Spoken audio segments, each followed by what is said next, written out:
There is nothing I want more than my husband to be killed. Either accidentally or deliberately, as fast as possible. I want his heart to stop beating, his brain to stop functioning. I would kill him myself, but there's no way I can do that. Not while I'm stuck here. I just want my husband to leave this earth as fast as possible. Because, despite the many people around me, heaven feels so lonely without him.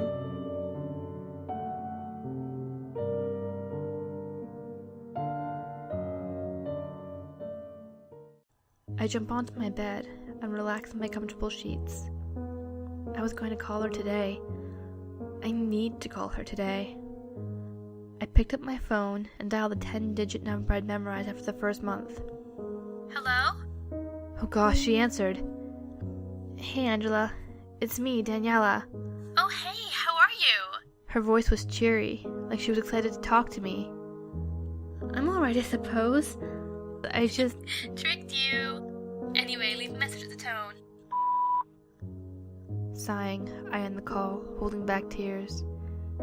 Maybe one day, I really can convince myself she didn't die.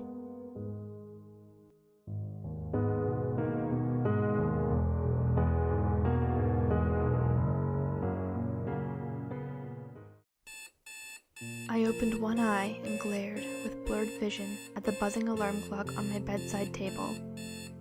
8 a.m. Shit. I yawned, pushed back my quilt, and swung my legs over the side of my bed with a groan, bare feet making contact with the cold wood floor of my room. With a sigh, I pushed myself off the bed, stretched, and shakily stepped over the discarded clothes that littered the floor of my room as I made my way to the door. Mom would be pissed. I was supposed to be up an hour ago, and since Dad wasn't around anymore to give me a ride to school... Anyway, I needed to jump in the shower, grab some breakfast, change into my uniform, and scoot. I heard the sound of running water as I made my way across the landing to the bathroom. Jeez, as if I wasn't late enough. I knocked on the door. Hey Mom, I'm up. We gotta leave in 20 minutes. No response. I tried the handle. Locked. Mom? You in there?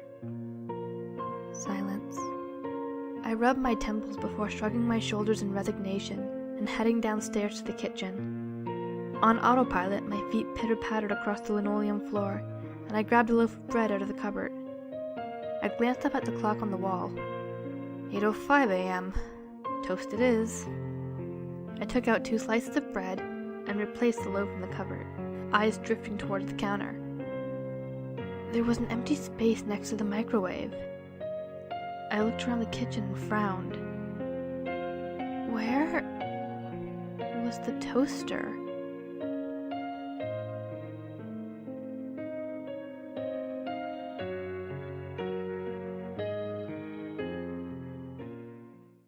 I'm curious about the expression "died like a dog." How does a dog die? A militia man died by a gunshot to the neck in the DNC, killed by the quivering hands of a child stolen from their home, everyone they loved and everyone who loved them. Is that how a dog dies?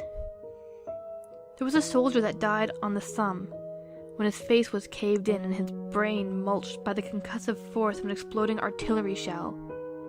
Is that how a dog dies? What about the man beside him? Struck down into the mud by shrapnel, which slowly drowned him in his own blood over the next hour. He died cold and alone, in a land no place for man. Is that how a dog dies? Do dogs die lying in dirty tents, limbs twisted and gangrenous, leaking foul, malodorous pus, crying for their mothers because if nothing can stop the pain, maybe she can stop the fear? Is that how a dog dies? What about all the men, women, and children that died from bombs and bullets, swords and spears, or the many more from starvation and sickness, all while simply trying to live their lives in peace? What about them? They died and are now a statistic, ones among the millions. Is that how a dog dies? Or maybe dogs die like dogs often do. Nameless and forgotten in a nameless and forgotten struggle. They die and nobody alive sheds a tear because they lived in a different world. They lived a different life. Yes, I believe that is exactly how a dog dies. They die that way every day.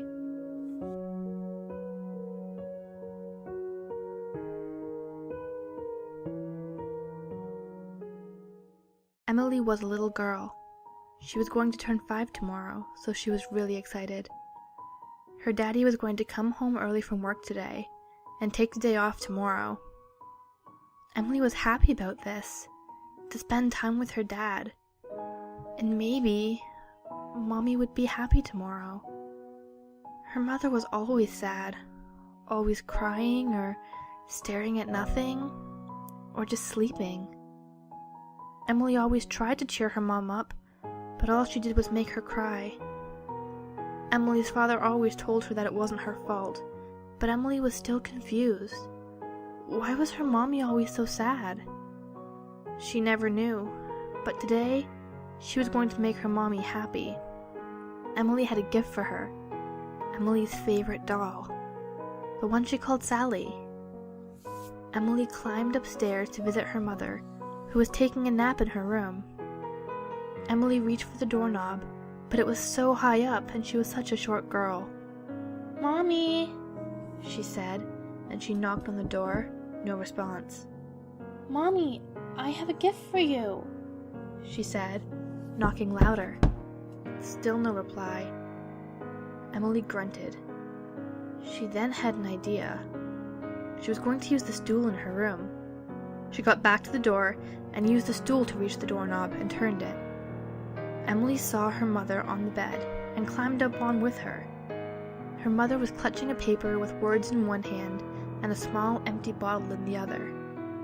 Emily was about to speak, but something caught her eye. There was some white candy around Emily's mother. There were about 12 white pieces, and Emily got mischievous. Her mother probably ate some, so they had to be good, right? "Yum, candy," she whispered to herself. She grabbed the white pieces of candy and put them into her mouth. They didn't taste very sweet, but she swallowed them one by one because they were too hard to chew. Emily immediately felt sleepy. She laid on her mother and whispered, "Mommy, I'm here to give you a gift." She put her doll in her mother's hand and closed her eyes. The last thing she heard was her father opening the door.